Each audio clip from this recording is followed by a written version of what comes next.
Ladies and gentlemen, boys and girls, welcome back to For the Fan episode number 146. I am Will, and we got Colton here. Colton, hello. What is up, sir? How are you? Living the damn dream. That's what we're doing every single week. It's Thanksgiving week. It's mild outside right now. Selling on the weather again because that's what I do. That's what I do best here is to grind your gears and, really get you going about this weather stuff. But yeah, week 12, interesting week. Not a whole lot of stand-up performances, but a lot of great games that just went down to the wire in 5 separate games. It was a good week overall.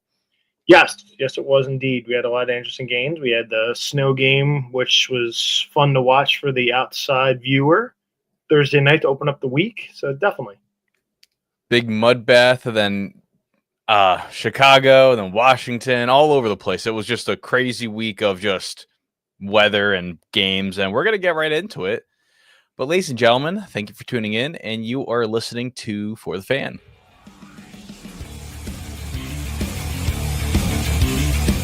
You are listening to For the Fan.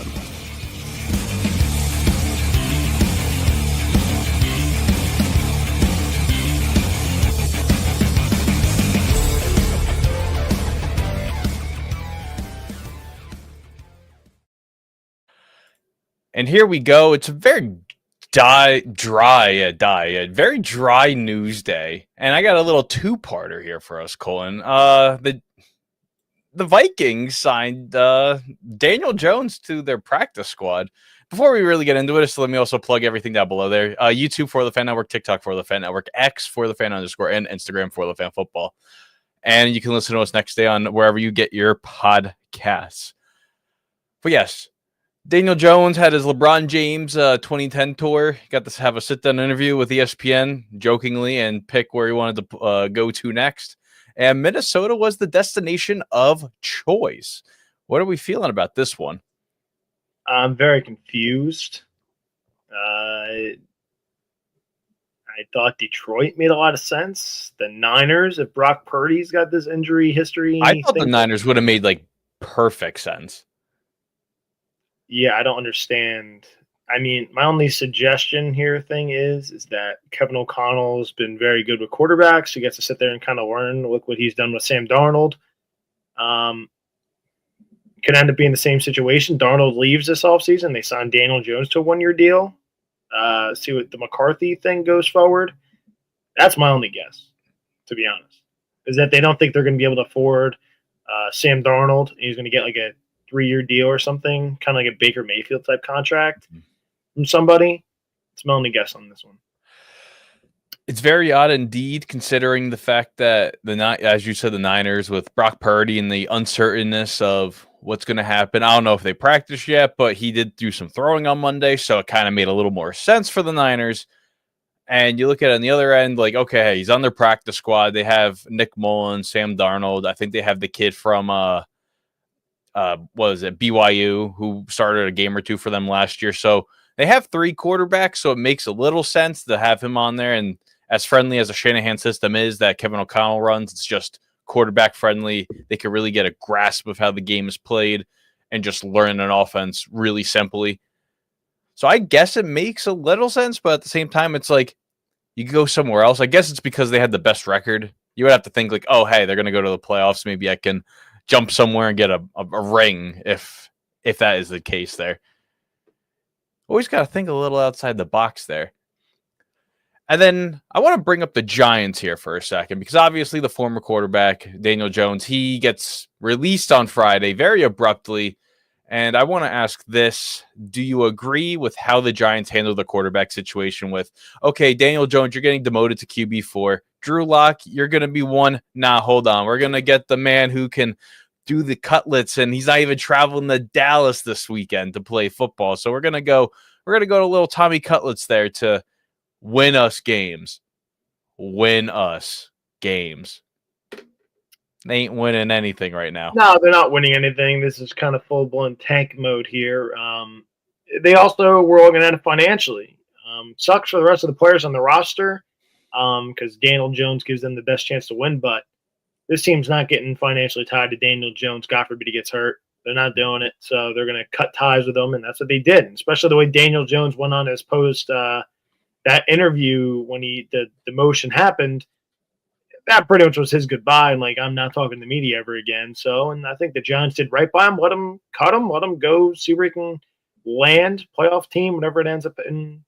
Best for him. I don't think for their actual franchise it's been the best situation, but I also get it. You're not getting stuck to this guy financially. You have the out. God forbid he gets hurt. You're screwed and you're stuck to him again. So it sucks, but it's the business. So I don't blame what the Giants have done. They shouldn't have also given him the contract to begin with. So this is kind of their own doing. So they're just getting themselves out of the bed with him. I think it's also a little like funny too. Like, oh, hey, you look at like Dayball, and you know it's a little questionable. Neighbors goes on this comments. He goes, "It's not the quarterback play. You can figure out what's going on. It's not the quarterback play." In a post game interview after they got absolutely throttled by the Buccaneers on Sunday, and then you got to look at Joe Shane for a second too, because he got the job and he inherited 2 top 7 picks in the 2022 draft, where he got an average pass rusher and Kayvon Thibodeau, and you got an absolute bust in Evan Neal, where Giants fans were like, oh, the Jets got Sauce Gardner. They're idiots. We got the best tackle in all of sports. It's going to be a Hall of Famer. And then just big thumbs down, 2 thumbs down, because he can't even block. He blocks his own players rather than blocks the opposing players. What happens when you draft at the top? Well, if you don't hit on those picks, it's going to quickly turn into a simmer to a blazing hot boiling water on you real fast, and that's what it's turned into. If your picks don't hit and your team still sucks, the same place that you left it when you took over is what's going to happen. And now the Giants are going to be drafting at the top again, and it will be interesting to see if this regime is allowed to take a quarterback, because it seemed like the jobs were safe, and now there's a couple of reports where it might be like they could just clear house and just start over again. Because, well, hey, that HBO thing, I think, really screwed up the Giants, especially with it's like, okay, we could take Jaden Daniels, we could take Drake May, we could take a quarterback at the top and be successful right from the get-go and just be hopeful like we can get this turned around correctly. And, well, it's not looking too good. Yeah, but I get it. Drake May looks good. I mean, Jaden Daniels, they would have had to leapfrog the Commanders for him.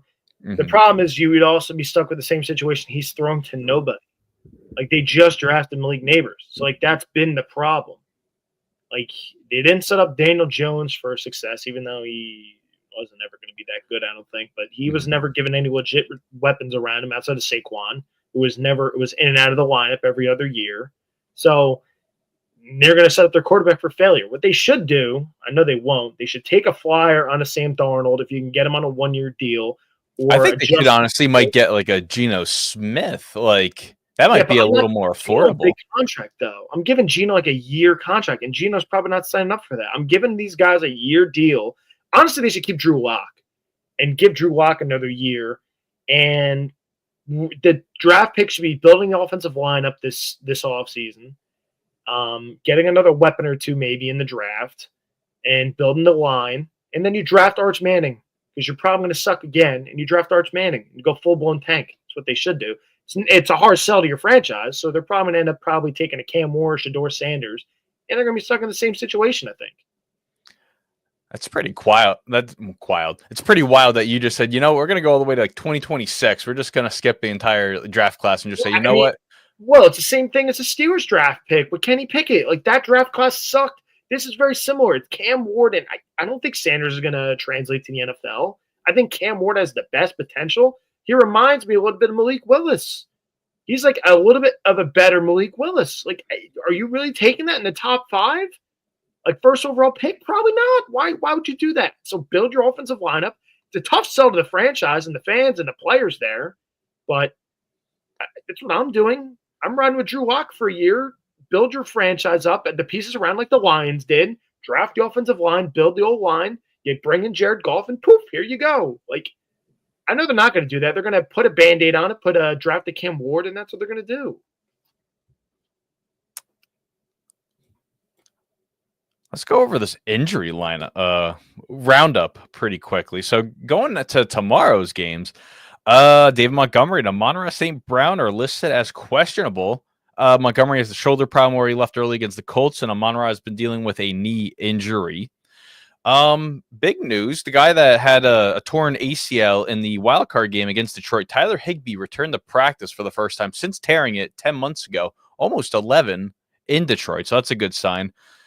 Fred Warner came out and said that he's been playing with a fractured ankle ever since he played the Patriots. So he's on 9 games with playing with a fractured ankle. How big is that? How little is that? Yet to be seen. For the Bills, Matt Milano, who had a torn bicep, practiced in full today.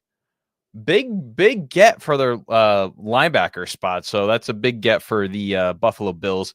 Packers ruled out Romeo Doubs, Jaheir Alexander, and also their linebacker, Edrin Cooper. Brock Purdy will be limited at practice today. Nick Bosa and Trent Williams will not practice for the Niners as they have to go to Buffalo with a potential half a foot of snow falling in Orchard Park. Aiden O'Connell is the starter for the Chiefs. Isaiah Pacheco and Charles Omenihu will play against the Raiders on Friday for the Black Friday game as long as they don't suffer any setbacks, according to Coach Andy Reid. The Ravens designated Michael Pierce to come back from injured reserve from a calf injury. Pretty good big thing there. Colton, I know your fiance's family will love this. 30 years ago today, Dan Marino ran the fake spike against the Jets and scored a touchdown and beat the Jets. There you go. The Ravens also are expected to miss Charlie Kohler for 4 weeks after breaking his arm Monday night against the Chargers. And a big one, Marshawn Lattimore, who was traded in the beginning of November to the Commanders, will practice for the first time since becoming a Commander. So that is a big get for the Commanders with their very struggling defense and their team's not performing the way it should be. And also Tommy DeVito, he's not on the plane to go to Dallas. Forearm injury or mid forearms, who knows what's going on there. So Drew Lock, the presumptive starter, unless he gets a red-eye flight or just a secret flight to Dallas. Who knows what's going to go on there?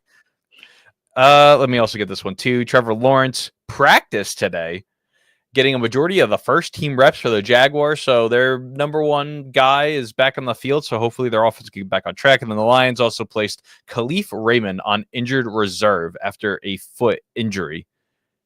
And also J.K. Dobbins sprained MCL. So he's week to week for the Chargers. I think I got it all. I think it's all good. I got it down. Got it down, Pat. So let's talk about a couple of other things here, okay? Which Week 12 performance to you, Colton, stood out the most? It'd be Myles Garrett in the game of dynamic edge rushers. Put a stamp on the game, 3 sacks, forced fumble, Myles Garrett. As much as the guy drives me nuts because he just loves talking about himself for some reason when his team sucks, but guy just loves talking about himself. But guy performed, had a great game. So big shout out to Myles Garrett, 3 sacks in the TJ Watt versus Garrett game, and TJ with a goose egg. So I do think Cleveland does a good job of moving him around more. Pittsburgh, it's kind of been my, comments on Tomlin. I don't think he's great X's and O's. I don't think he does enough to get his playmakers involved. He keeps TJ on that side and doesn't move him around. It makes it pretty easy for the offensive line to send 3 guys this way and doesn't confuse anyone. So, again, enough of that little comment. Myles Garrett, 3 sacks, forced fumble. I'm going to give mine to Nico Collins. I know 5 catches, 92 yards, and a touchdown isn't like, oh, hey, it's just jumping off the wall. There wasn't really a whole lot of single player performances last week because there was 6 teams on the bye, and most of them were already the explosive playmakers that we know, like Burrow and Chase, Kamara, people like that. Actually, no, I'm going to give this to this one. Jordan Addison, who had, I want to say, a career day against the Chicago Bears. 8 catches, 162 yards, and a touchdown. So I will give my flowers to Jordan Addison. Thank God I didn't have to play against him in fantasy. So there are a lot of question marks, not really in the AFC side, Colton, but a lot in the NFC side. I didn't really think it might come down to you need at least 10 wins or 11 wins to even sniff the postseason in the NFC side of the ball. But there's also a couple of questions coming in divisional wise with the West and the South. Yeah. So out of Atlanta and San Francisco, who do you have more concerns about as we head into November? I guess, God, this is a good question, Will. I guess it'd be San Francisco, because Brock Purdy, like if Brock Purdy's out again this week, like you can kiss their season goodbye. Like they're going to go down the tubes very fast. I know their division's still wide open, but my goodness, that's where I would be leaning. Atlanta's Atlanta. This is the same team as last year. This is a lot of question marks. I don't know what the hell this team is. But those going to be a lot better. I don't know. This team sucks. I hate talking about Atlanta. This is probably the team that aggravates me the most talking about. It's the two people that love Atlanta, praise Atlanta, aren't here to defend Atlanta. Thank God they're not. I'd probably. And if you could see Dom's text that just came through, so that's a little funny right now. He's in the comments here. Colton should talk more about Atlanta, TBH. Like, why are you so bad?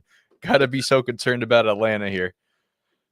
I really want to put San Francisco because I think that Super Bowl hangover is really over them, and it might crunch that might shut that door shut because a lot of these contracts are going to be hitting and they're going to be just suffering, especially with the question marks of, okay, can Brock Purdy get us over the hump? Is Brock Purdy going to get paid after this year? You get paid, but he has one more year left on his deal, so that's a little question marks there for San Francisco as. Yes, they got to play Buffalo. I think they still got to play the Cardinals again, who played them really good. The Rams also on a Thursday Night Football in December. And then you also Atlanta, who got walloped by Denver 2 weeks ago. I think they lost by 31-30. It was a ass kicking. So it was a pretty devastating play there. So, yeah, a couple of question marks there for both teams. Top Thanksgiving moment of all time. Football wise. I know we were pretty young to watch that Moss game. I can't even tell you off the top of my head an iconic Thanksgiving game. I know it could be moment, it could be a game. You could bring up the butt fumble, make fun of me because Mark Sanchez. I guess you know what? It's got to be that then. It's got to be the butt fumble. So the butt fumble is for Colton. I would want to match the butt fumble with him, but I think there is also another game. Man, I can't even remember. I don't even. Probably that 2021 game or 22. I forgot where it was. Bills and Lions Thanksgiving Day was also pretty electric. It was popping off in the fourth quarter, so I'll give my flowers onto that. And Colton, one other thing. What are you most thankful for if you're there? If not, I can also go off on it first. So I don't hear him. So what am I thankful for? I'm thankful for you, Colton. Thankful for Dom and Jake, who, aren't here. But I am thankful for them. Not thankful that they aren't here, but I am thankful for them. My fiance who's in the comments on TikTok. Health, and just everything that's going on there. So that is what I am thankful for. As I wait for Colton to get back here, got a couple questions here. Golf or love? I would have to go Jared Goff on that one. What aren't you thankful for? Dom, having to beat you because I've been winning so much is what a famous high politician once said. Oh, you'd be winning so much you're going to get tired, and I am exhausted of kicking your ass in fantasy every single time. David Njoku or Zach Ertz? I would go with Zach Ertz. Should I drop Jonathan Brooks? Yes. Higgins or Terry? I'll go Higgins there. Disley, Tank Dell? I'll go Disley on that one.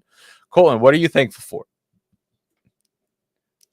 Yeah, sorry about that. It's all right. I am, of course, thankful for my family, friends. Wouldn't be myself without all the people in my life. Thankful for sports. Oh, God, I don't know.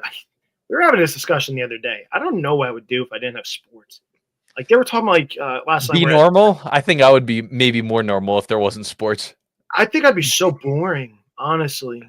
I'd be such a boring person if I wouldn't know what to watch. Like at night, I don't know what I would do with myself. Like I would either just be like a full blown nerd, like Minecraft, like full blown gamer person. Don't disrespect Minecraft like that. No, I'm just again. I know that's one of the greatest games of all time. I'm just saying in general. Like I don't know what I would do with myself. Like I'd be so bored. Like oh my god, I feel like I'd be a totally different person. Like I'd be like I'd probably be better. I'd probably maybe be a lot calmer. I'd probably have 10 more years on my life.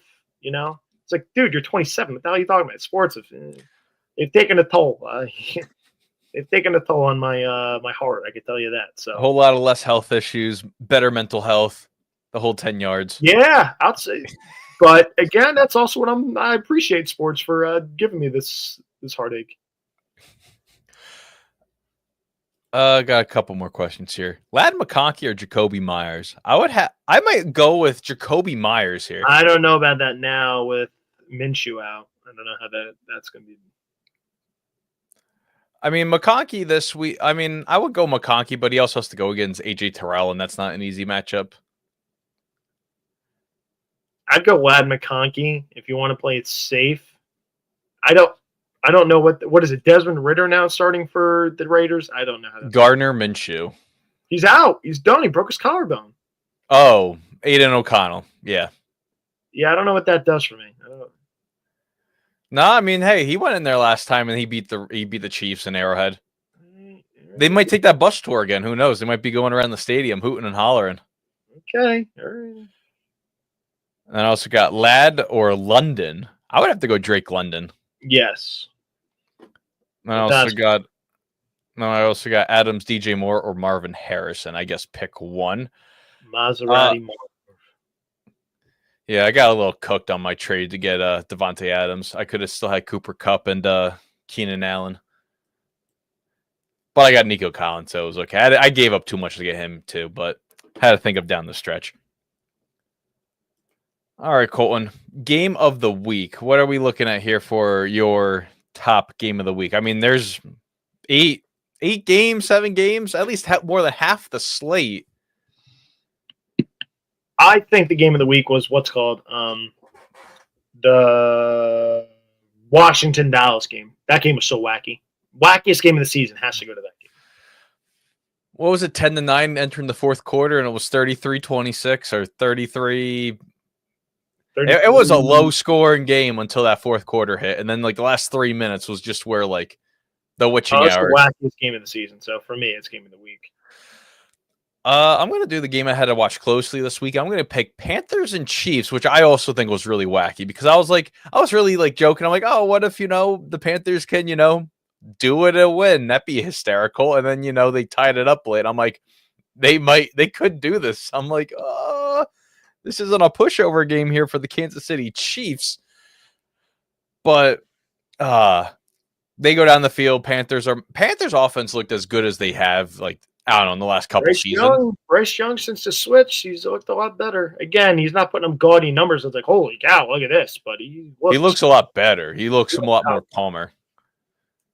And also, Jonathan Brooks got his first carries in the league, so I got to give him that. So, yeah. Little shout out to Vikings Bears. Drunken 30 seconds left in the fourth quarter. Keenan Allen touchdown, then the onside kicked. And that was going to be my other choice. That was good. And then Darnold, I don't know how Darnold did it, but sideline man hurt his leg. He collapsed, and then they had to get interim guy to cover the sidelines. That whole thing took 8 minutes to resituate. And I want to give this one credit as well. Thank you, Dom, for the just chill guy. He's watching on TikTok. I want to also give Arizona State and BYU a little shout out there because they stormed the field because the clock hit 0, and they put a second back on the clock. So they have to flock 5,000-6,000 people off the field, and it took 13 minutes to situate. There was an Arizona State guy who just was hiding inside the BYU's medical tent. It was honestly a scene to behold. That was the funniest thing I have seen. The goalposts are down. They're like, everyone get off. Cam Scatabo is like, get the hell off the field. They're pushing people into the tunnel. So there's just people surrounding the one end zone, thousands of people there. The Hail Mary, they caught the Hail Mary, but they were 2 yards short of the end zone. So Arizona State just restormed the field again. So it was pretty funny. I didn't hear of any fines, but that was a pretty funny moment. And here we go. Let me flip to the back of my notebook here, Colton. Buy, sell, and hold for week number 13. What are you looking at here? What am I buying? I will buy into. I feel like I just did it. The Buccaneers. Did I feel like I did? Buy into the Bucks. Let's see. You bought into Baker all the way back in week 1, but you haven't bought the Bucks or held the Bucks or sold the Bucks. Yeah, give me the Bucks. I'm going to buy the Bucks. I think this team has the potential to come back and win this division. There's just something there with the Buccaneers. I don't know what it is. I'm buying in the Buccaneers. Bolton's buying Bucks there. You can't hate me. I hate myself even more. I want to buy into Devon Achane this week because I think that might be the most consistent player on that Dolphins offense when Tua's on the field. Tyreek hasn't really stood out to me in many ways. Waddle had his first big game this year, but I'm going to buy into Achane just because, well, he's there. And what about sell? What are we selling here? Oh, what am I selling? Oh, boy. Jameis Winston. You're selling on Jameis Winston, who put up a game-winning drive? Cleveland later, because he's more annoying than Mike Tomlin at the podium. Oh, and my kid said, "Dad, it's snowing," and I said, "You know what? I want to play in the snow. I want to eat a snowflake." A Florida boy's never seen the snow. Oh God! Again, it's funny. It's one of those things that's funny to watch. It's like that annoying sibling that like everyone finds funny, but you and your like parents, it's like, all right, enough. It's really not funny. It's exactly what Jameis Winston is. Exactly what Jameis Winston is. That's exactly what he is. It's a great way to describe it. It's funny from the outside. I said to my dad, imagine Jameis and Mike Tomlin on the same team. Oh, God, the all-time quote duo these two would be. God. So, yeah, I'm selling on Jameis Winston because it just reminds you so much of Mike Tomlin. Thank you. Dom sent us a turkey, and it's just a gobble and a sweet potato here. So he's helping us keep the lights on here for the show. Sell. Oh, man. I don't even know where I want to sell. Let me scroll back up here. Damn. I don't know. Raiders? San Fran, I guess. Ooh. I don't know. I'll go a little frisky here. I'll sell on San Fran. It's a little difficult for me, but I'm going to sell on San Fran. What about hold? What are we going to hold out on? I will hold on those 49ers. Okay. This could quickly turn into a sell next week with a loss. My hold is the Texans this week. I am not 100% sold on the Texans. I think CJ Stroud should have just kept on studying some film instead of being on podcasts the entire summer. I don't know. I hope he doesn't live on to that fate of 49er Ohio State quarterbacks and just, falling apart. So I'm going to put it on the Texans here. We got a couple more here, and I want to get these pretty quick. Let's see. Steelers D or Bucks D this week, Colton? That's a good question for you. What is it? Oh, Steelers D or Bucks? Who did the Buccaneers play? The Panthers in Carolina. Buccaneers. Steelers Bengals is going to be a shootout show probably this week. And we got another one here. Anthony Richardson, Russell Wilson, or Tua. I might have to say Russ here because he's playing the Bengals. That might be the more logical one. Then we also got another one. Is DK Metcalf cooked? 100% he's cooked. It's JSN season, and that goes into this one. Jackson Smith, Tyreek, D-Hop, McLaurin rest of the season. I mean, I would put Tyreek, McLaurin, JSN for the rest of the season. I don't know what D-Hop's going to do. D-Hop's just like a weird kind of – he'll pop off, he'll go back down, pop off, go back down. Yes. Should I throw Taysom Hill in my flex over Chase Brown? I have Otten as tight end. No. That's how you get cooked, unfortunately. Antonio says, should I play Chubb, Cooper, Waddle, or Marquez Valdez-Scantling in flex? Waddle. I would say him or Marquez Valdez-Scantling because they play the Rams. The Rams give up a lot of big yards to receivers. I would do that. Andy says JSN, Adams, Moore, or Ridley. I would say Jackson Smith over all those guys. They're playing I don't even know. Oh, they're playing the Jets. Yeah, he's cooking the Jets this week. They own MetLife, so they're going to cook them. And then J Bands, Bucky Irving or Tyrone Tracy. I would go Bucky on this one. Yes. Bucky has really been popping off. I regret that I released him after I did a trade and I didn't release Xavier Worthy. Silly fella. I am silly. James Cook or Tyrone Tracy. I would still pick James Cook. Ertz or Jonnu. That's a good one. Ooh, I would take Jonnu. Especially with the linebackers out for Packers, I would go with him. Daniel Chuba Hubbard or Kamara. I would go Kamara. Yeah. That's just me personally. Start DK or Bucky. Bucky. Definitely Bucky. Taysom or Pittman. I would go Pittman. Tracy or Ridley for flex this week. I would go Ridley. I got the last one here. Shakir or Keenan Allen. I would go. God, I want to say Keenan Allen because I have him in the league. Keenan Allen to ride the hot hand. You think Lad does good this week? Yes.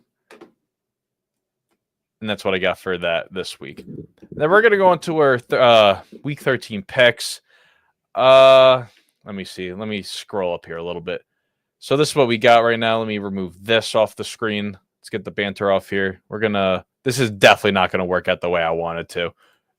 It's not working out the way I want to. So this is just a blooper reel. Colton, Dom, and I finished 8-5 last week, and Jake finished 7-6. So right now, Jake holds the lead at 114.65. Colton 112.67. Me 110.60. Nice, and Dom 105 to 74. We don't even need to be up that high this week. We're going to go over the Thanksgiving games. The Bears and the Lions here. Jake did not fill out his picks here, so I think we might be having to deal with some stuff later on. I think automatic L for Jake. Yeah, he should just get 16 losses. Yes. So the three of us, with Dom included, all picked the Detroit Lions. The Giants traveled down to Dallas to take on the Cowboys. The three of us are going to be taking the Cowboys here. Thursday night football. Well, Thursday night on NBC. Dolphins go to Green Bay. We are taking Green Bay on this one. Then Black Friday, the Raiders go to Arrowhead. Last year they were the upsets, but this year we all picked Kansas City to win, so we could get burned yet again. Then for the Sunday slate of games, Houston travels to Jacksonville, where they may face Trevor Lawrence. They may not face Trevor Lawrence. That is something to be not seen till Friday until they practice then. But we're all taking the Houston Texans. The quarterback rivalry everyone has been talking about for decades, Anthony Richardson and Drake May, obviously not Peyton and Tom Brady. But Colin, question mark here. New England? Yeah, I think I'm going to take the Patriots. I think that's where I'm going with this one. I don't, even though the Colts hung in there a little bit with the Lions early, then it's just eventually the wear and tear. I probably will regret it, but I'm going to take the Patriots. Colton is taking the Patriots here. And then after the Monday night loss, they have to travel cross country, as in I mean the Chargers. They face Atlanta here. And as of right now, I'm lone wolfing the Falcons. I think this bye week might be good for them to kind of get something back on track here. I will lock them in. Dom and Colton are taking the Bolts. Bolt up. The Hawks. Tua. The Jets, as in they have to play in MetLife Stadium here. Dom wishes he was here right now. Seahawks and Jets. Some definition here. We're all taking the Hawks in some capacity here. Tua command the Jets. I hate you. And then we got Tennessee traveling to our nation's capital in Landover, Maryland. We're all taking the Washington Commanders. Then Pittsburgh travels to Cincinnati for a third divisional game, actually. I forgot they played that Thursday night game. It's really been throwing me off. But they play the Bengals there. Dom right now is lone wolfing the Bengals here. So that's a little surprising there, but I don't know if it's really that surprising. I'm going to lock in my pick with the Pittsburgh Steelers. Let me find my cursor here. Then the Cardinals go back up to Minnesota. I think, they played a preseason game last year. I'm overthinking it. But yes, they play the Vikings, Cardinals, and Vikings. We are all taking the Vikings on a 3 sweep right here. Then the 4 o'clock hour, Rams travel to New Orleans, where we're all taking the New Orleans Saints. Then Bucky Irving and Baker Mayfield, double B there, is traveling to the Carolina and Bank of America Stadium, or BOFA, as you know, you can shrink Bank of America to play the Panthers. We are taking the Buccaneers here on a almost sweep. Then the game of the 4 o'clock hour here, Derrick Henry, Saquon Barkley, Jalen Hurts, Lamar Jackson, the 4 best running backs this league has to see right now on paper. I am lone wolfing the Ravens right now. So that is a very big, interesting thing. Dom and Colton are taking the Eagles here. I go by history here. The Eagles have never won in M&T Bank Stadium. They've tied. They've never won in M&T Bank.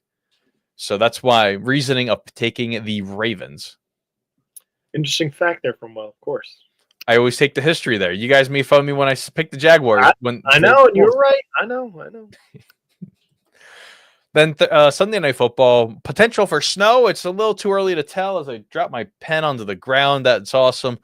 Yeah, we're taking the Buffalo Bills with maybe Braden Allen, Brock Purdy, Josh Johnson. Who knows who's going to be starting there for the 49ers.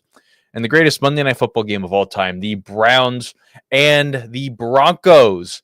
Colton is lone wolfing right now the Cleveland Browns. Yeah, Jameis had some throws Thursday night. As much as I sold on him, I'm selling on him more for his mouth. If he just duct taped his mouth shut, I wouldn't have been a sell on Jameis Winston. But yeah, give me the lobster leg, the crab man. Give me Jameis Winston. And that rounds out our show. It's a very short one today since Colton and I, Thanksgiving, we got some stuff we got to do. So that's that. So YouTube, watch us on all these social media platforms. YouTube for the Fan Network, Twitter or X for the Fan Network. For the Fan, I don't even know what our hashtags are or ads anymore. I have to wait for the scroll back through. For the Fan Network on TikTok and Instagram, for the Fan Football. You can listen to us next day on Apple Podcasts, Spotify, all that good stuff. Dom sent us some gifts. Thank you, Dom. And yeah, that's it. Colton, any last thoughts before I hit the hang up button? Happy Turkey Day to Wall. Yeah, thank you all for the support. Got a couple followers in here. I'm sorry that we didn't get to your fantasy questions. We may or may not have a fantasy football show. It's Thanksgiving, so who really knows yet? But I'm Will, and that's Colton. Every Wednesday we're live with a football show. Tune in to For the Fan every time. So hey, thank you all for tuning in. Tune in next week. Thank you very much, and goodbye.